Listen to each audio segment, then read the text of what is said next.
Ayan no, so si Beyonce na nga ba ang itinadhana para kay Kalingap Edu, so hindi po to maiiwasan na itanong kahit sino, no, kahit ako nasa punto, yun din po ang itatanong ko kay Kalingap Edu bilang supporters ng EDSI.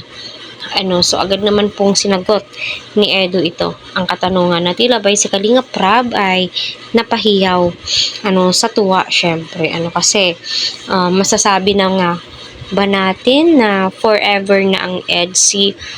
Ang alam pa naman po natin na sinabi ni Beyonce ay may nanliligaw nga po sa kanya.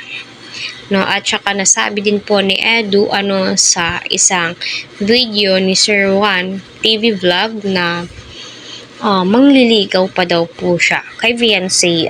Papatunayan po niya yun, 'di ba? So tayo naman po na supporters, no, sobrang saya po natin kasi ito po yung gusto natin, 'di ba?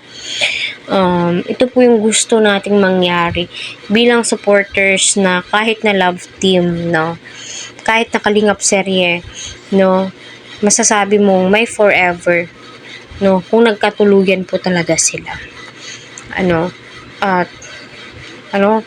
Age doesn't matter naman po, kahit na ilang taon si Vic Soto nga at saka si Pauline Luna, napakalayo ng agwat po nila, 'di ba?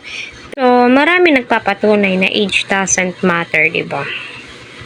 So, yun, no, para sa akin, si Edu na po talaga or si Beyonce na po talaga ang itinadhana kay Eds. Kasi nga, nakailang love team ba itong si Edu, di ba?